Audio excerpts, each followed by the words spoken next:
Friends welfare society ఆధ్వర్యంలో పేదలకు బ్లాంకెట్లు పంపిణీ చేసి బాసటగా నిలిచారు। ఈ కార్యక్రమానికి ముఖ్య అతిథులుగా బీజేపీ జిల్లా కోఆర్డినేటర్ ఆదినాథ్ అలాగే రియల్ ఎస్టేట్ అసోసియేషన్ జిల్లా అధ్యక్షులు ఎండి ముజాయిద్ హాజరయ్యారు। పట్టణానికి చెందిన దోస దేవన్న భూమకలకు మనవడు 10 సంవత్సరాలకు జన్మించడంతో వారు సంతోషంతో పేదలకు ఏదైనా చేయాలనే ఆలోచనతో బెస్ట్ ఫ్రెండ్స్ వెల్ఫేర్ సొసైటీని సంప్రదించారు।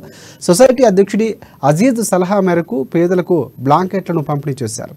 చలికి వణికిపోతున్న వారిని దృష్టిలో పెట్టుకుని ఈ కార్యక్రమం నిర్వహించారు।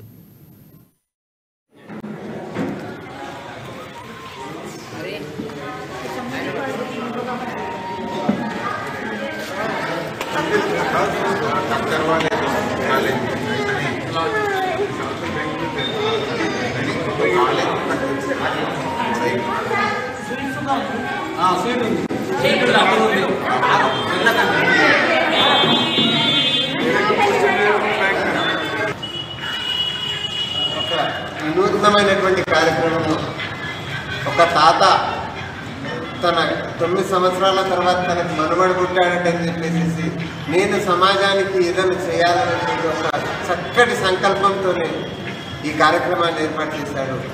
అది ఏంటి కదా అంటే వాతావరణానికి అనుకూలంగా ఈరోజు చూసినట్టయితే చలి తీవ్రత బాగా పెరిగింది। పేదలకి వృద్ధులకి దుప్పట్లు స్వెటర్లు అందించాలనేటువంటి ఆలోచనతో ఈ కార్యక్రమం ఏర్పాటు చేశారు। చాలా చాలా ధన్యవాదాలు। దుబ్బాస దేవన్న గారికి డబ్బుంటే చాలంది, డబ్బుంటే సరిపోదు, పెద్ద మనసు ఉండాలి, పెద్ద హృదయం ఉండాలి। దుబ్బాస దేవన్న గారికి ప్రత్యేకంగా ఈ సందర్భంగా ధన్యవాదాలు తెలియజేస్తున్నాను। అదేవిధంగా ఈ సందర్భంగా best friends help welfare society వారికి విన్నవించుకునేది ఏంటి కదంటే ఈ చలి తీవ్రత బాగా పెరుగుతుంది, ఇంకా కొంతమంది డోనర్స్ కన్నా సేకరించి ఇంకా ఇటువంటి స్వెటర్స్ పంపించే కార్యక్రమం ఇంకా దాన్ని విస్తృతంగా చేయాలని